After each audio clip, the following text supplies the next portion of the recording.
was your immediate take on the vice presidential debate last night? Well, once again, he wasn't debating Walz. He was debating the liberal media, and they said they weren't going to correct, and they did, and JD corrected them, which I thought was appropriate because they are very weak and one-sided, and at some point we need to say enough is enough. We need to use our economic might to put those people out of business. Quit buying the goods that they're advertising, those type of things.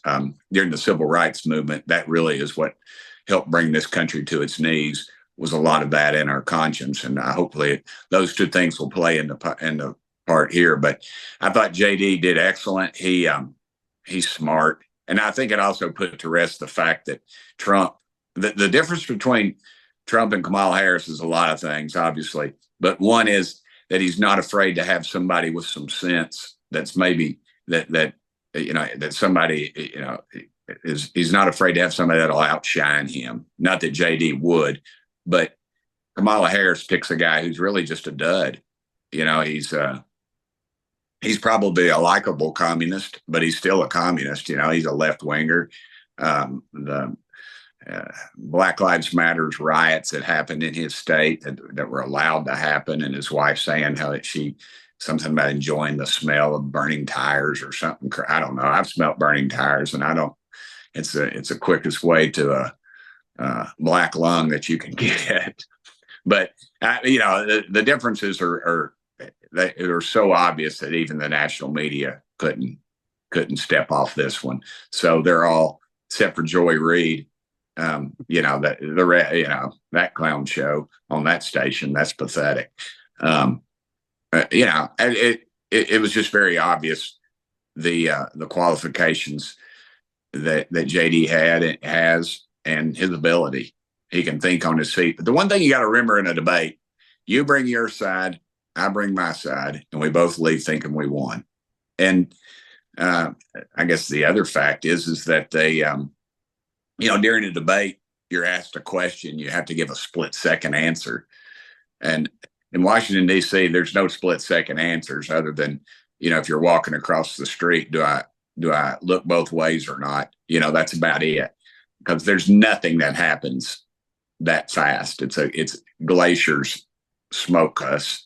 They go past us in Washington, D.C. So I tell people, and also no one's ever won or lost an election because of who their vice presidential candidate is. It's still Trump at the top of the ticket, and Americans better wake up. 40 million evangelical Christians are eligible to vote, and we'll have less than 20 million of them.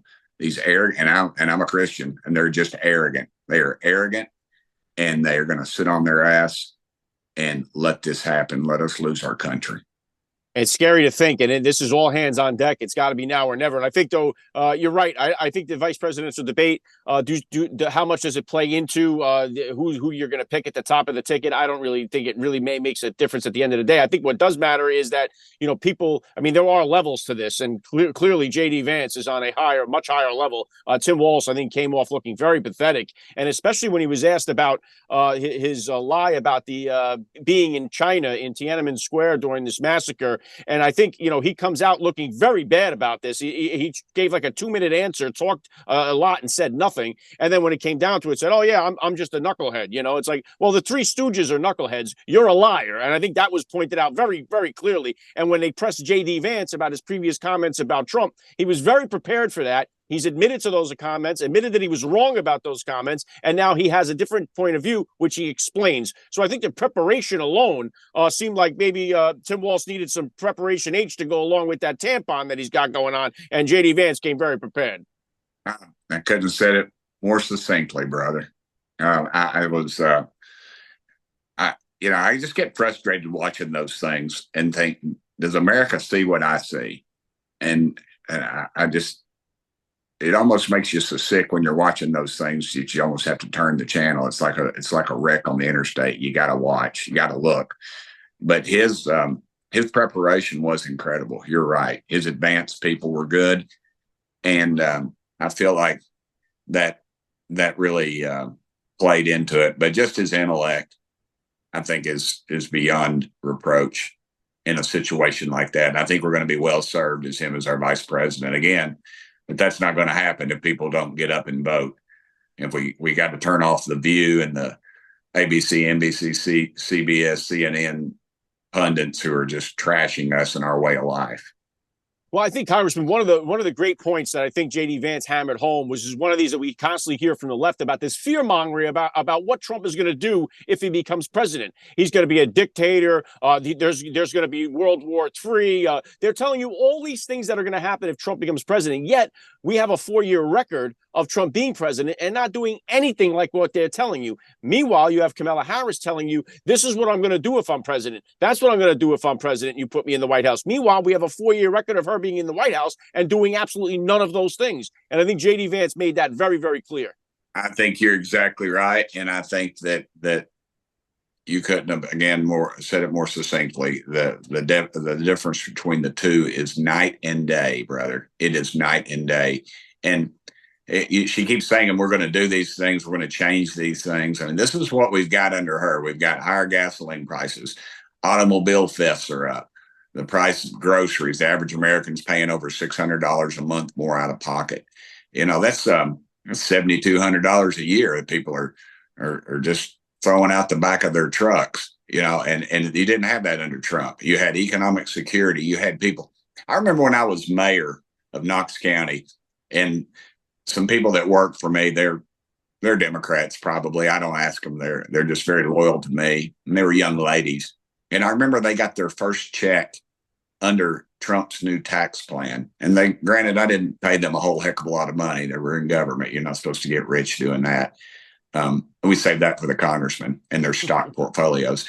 But they came in my office and they go, choo choo. And I go, what? And they go, boss, we're on the Trump train, baby. We are making more money. He said, I said, we are going to do that. And they said, we're going to invest it, save it. And they did all these things. And that's how you grow an economy. You allow the people to flourish and you get off their backs. And that's what, and Kamala Harris, when she talks about the great equalization among her whole salad, what do they call mouth salad or whatever she says? Word salad. Word salad. You don't understand what she see. I didn't know what it was even called. But when she says that, it talks about that equalization, that's communism. That is what she's talking about.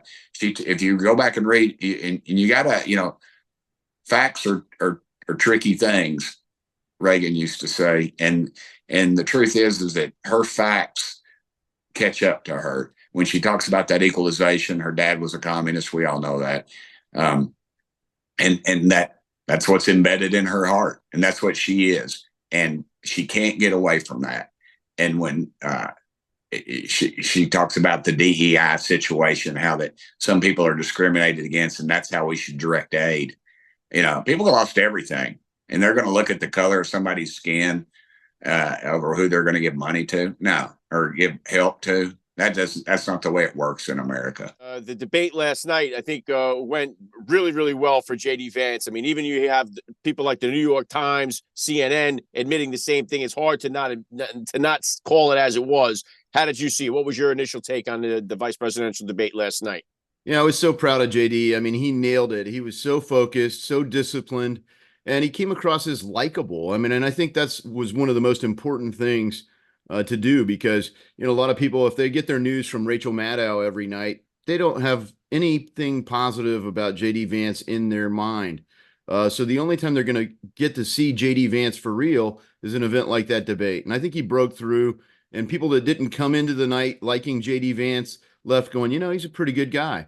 Probably even Tim Walz. Yeah, I think so. And I think people, even on the right, I mean, I think a lot of Republican voters came away really impressed with J.D. Vance. People that had doubts about why did Trump pick J.D. Vance, I think were answered last time. One thing that I thought was kind of interesting was that J.D. Vance was harping on the dangers of the censorship that we've been seeing. And us guys that are on the right, that are conservative, went through this a lot, especially during COVID-19. And we've seen what has happened, especially with social media platforms. Myself, I've seen it personally with getting the videos pulled down, getting my channel suspended and stuff like this. So I think it was important that he was talking about censorship. But as he's talking about that, they censored him during the debate. I mean, I thought that was wild to see that, even when he talks about censorship, then they actually, they fact checked him, debated him, and then censored him. Yeah, very fitting. And look, these two moderators came across as hacks. I mean, what an embarrassing night for CBS. And it totally reinforced the point that JD Vance was making, is that your media is controlled and one-sided and biased. And frankly, Tim Walz, this is one of the things we, live tweeted during the debate, was Tim Walz talking about free speech is not something that, should be guaranteed. He tried that line of reasoning against JD Vance and was completely shut down. So I think Tim Walz and the censorship alignment came across looking very foolish, and the American people see through it. But nevertheless, our government's still involved in it. I mean, you have agencies like the FBI still meeting with media companies trying to get them to silence it, and it's the pressure is getting intense when Mark Zuckerberg goes public and says, yeah, here's what we've been doing at Meta and here's why. So he's outing the same things that Musk did after buying Twitter and making it X. Yeah, Zuckerberg openly admitted that they were doing this, that they were censoring one side of the aisle, and so without X, I think this is a totally different presidential election coming up here in 34 days. Because we don't see the same, obviously Twitter is completely different since Elon took it, but the censorship part, there has to be this thing. They try to limit your speech, and then they want to be the ones, well, who's the one that tells you what disinformation is? They're the ones that are going to tell you, well, that's disinformation, we can censor that. And that's where we get into that dangerous game. We start playing around with that First Amendment, we're in a lot of trouble in this country because we're the only place on a planet where you have that freedom of speech, and we cannot let them take that away. Yeah, look, freedom of speech is essential to defending freedom, and controlling and censoring speech is essential to extinguishing freedom. I mean, that is essentially the fight. And Kamala Harris and Tim Walz are talking about censorship, and Donald Trump and JD Vance, and frankly, the Make America Great Again movement is all about freedom of speech. You can speak. We don't have to agree with you. You can go out and say that it's a mostly peaceful protest, but when we can see the images, we know better. You can go out and say crime is down, but when we go out and talk to people, we know it's not. You can pretend that inflation's under control, but hey, we buy stuff, so we know the truth. And the idea that you can't say that is insane, but that is exactly the future that the left wants, and it's why they want it.